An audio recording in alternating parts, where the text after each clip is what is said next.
سلام، روزتون بخیر. امیدوارم که بهترین ساعات و بهترین اتفاقها برای شما رخ بده. عزیزای دلم، با اینکه ما الان در وضعیت قمر در عقرب هستیم، محیط زندگیتون رو یادتون نره پاکسازی کنین، حالا با عود، شمع، اسماج یا هر وسیله دیگه ای.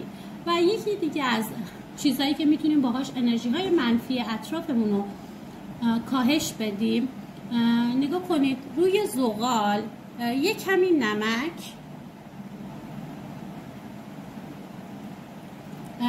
حتما سعی کنید که نمک دریا باشه. خب حالا پودر باشه یا خودش باشه یا دونه هاش باشه ایرادی نداره. و کمی اسفند بریزید. این باعث میشه که انرژی های منفی که اطرافتونه پاکسازی میشه و نیت هم که بکنید انرژی های منفی ازتون دور بشه و انرژی های مثبت جذبتون بشه، یا همون انرژی منفی که وجود داره تبدیل به انرژی مثبت برای شما بشه.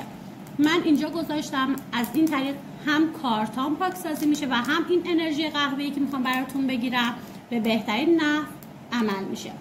و اینکه میخوام بدونم اون شخصی که کنار شما نیست در حال حاضر حسش چیه؟ آیا از نبودن در کنار شما پشیمونه؟ چه وضعیتی داره؟ در چه وضعیتی داره به سر میبره؟ پس از سمت شما من این قهوه رو میریزم و هزینه که فال این قهوه یک کامنت یا الله برای منه یا کلمه 777. هر دوتای این کلمات ارتعاش بالایی دارن و ما میخوایم با هم همسو و هم ارتعاش باشیم.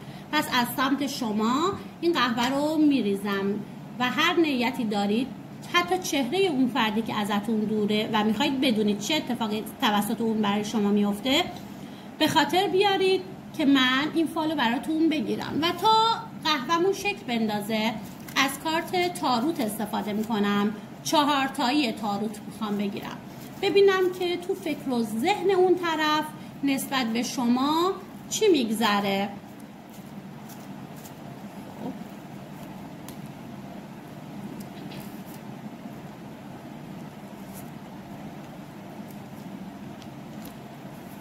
نگاه کنید اون فرد نسبت به شما خیلی فکر میکنه، نسبت به شما، برای شما فکر میکنه و به آرام میدونه در کنار شما بودن باعث میشه که به آرامش برسه. حتی تا 8 وعده دیگه بهتون یه زنگ و پیامی هم میزنه و حتی وارد یک مسئله مالی برای شما میشه. ممکنه براتون هدیه بخره یا هر چیز دیگه. و آخرین کارت منو میدونه چی داده؟ کارت کائنات داده. عزیز دلم، کائنات یعنی که هر اتفاق عالی بگین براتون رخ میده. پس اون فرد میدونه با شما بودن براش کائنات بوده، یعنی همه چیزش شما بودید. پس استرسی نداشته باشید بگید این رابطه‌ای که کات شده یا این طرفی که از من دور شده بی خیال منه. نه، اون طرف بی خیال شما نیست، به سمت شما بازگشت داره. این کارت تاروت هم بود که این خبر رو بهم داد. حالا میخوایم ببینیم قهوه بهمون چی میگه. نگاه کنید، این قهوه است.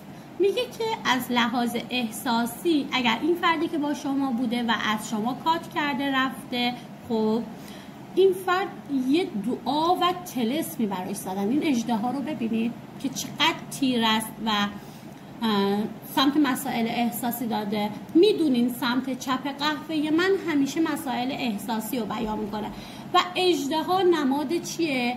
تغییرات.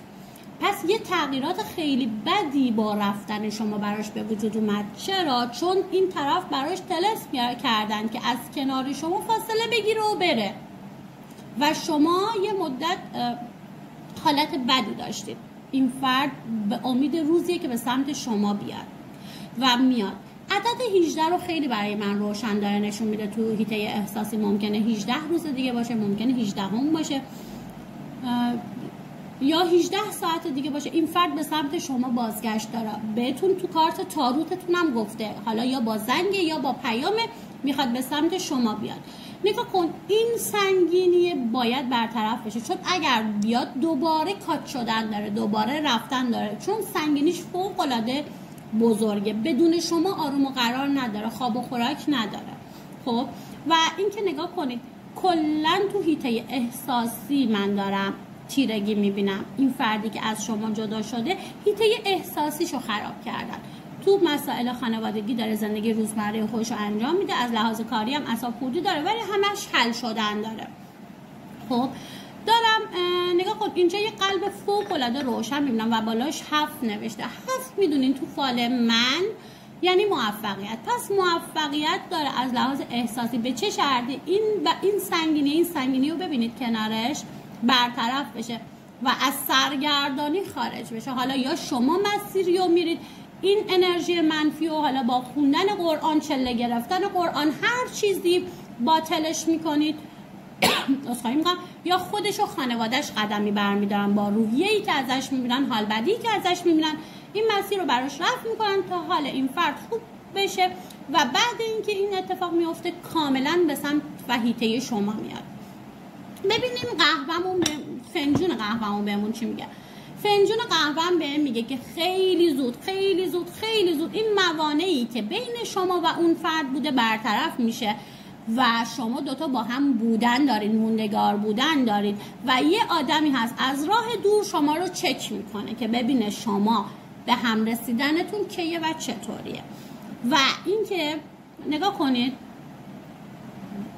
دوباره تو حیطه احساسی به هم داره چی نشون میده؟ سرگردانی نشون میده. میگه تو این سیاهیای زندگیش سرگردانه. به خاطر چی سرگردونه؟ به خاطر اون طلسم و دعایی که داشته. ولی من میبینم تا 1 ماه آینده این دعا طلسم باطل میشه. ممکنه گفتم خودت بشینی یه چله بگیری نذر کنی، مثلا 40 شب پشت سر هم آیت الکرسی رو بخونم به نیت اینکه دعای این فرد برطرف شه و یه زندگی آروم و صبوری رو داشته باشه. خب و این کاملا برات جواب میده. و نگاه کن تو حیطه احساسی دلت شکسته، حیطت کامله، کات و وصلی داری ولی جدایی کامل نداری. مانعهای زیادی دارم برای حاله احساسی میبینم. سرگردانی، بازم میگم سرگردانی چون همش امروز داره عدد 8 رو به هم نشون میده. سرگردانی که داری پوچ میشه، تموم میشه، به آرامش رسیدن داری. و نگاه کن و اون فردی که همش شما رو چک میکنه شما خودت میشناسیش چه فردیه. خانوم قد تقریبا بلندی داره، لاغره و موهای لخت بلندی داره.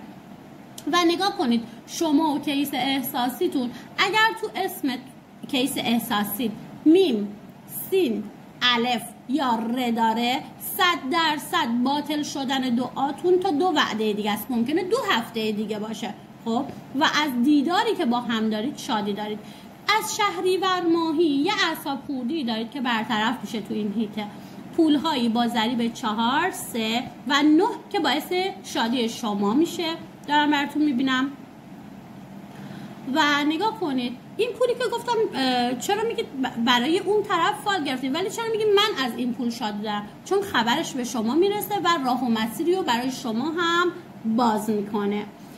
یه سیدی براتون روشن اومده، حالا یا جد سیدی رو نظم میکنید یا هر چیز دیگه. سید فوق العاده عالی افتاده و عدد 6 داره به هم نشون میده. ممکنه تا 6 ساعت دیگه یا 6 روز آینده باشه که از طرف سیدی برای شما دارم معجزه میبینم. راه و مسیر شما با این فردی که فعلا کاته دارم روشن میبینم. چرا؟ چون میاد و یه طوری به ندامت و پشیمونی میفته.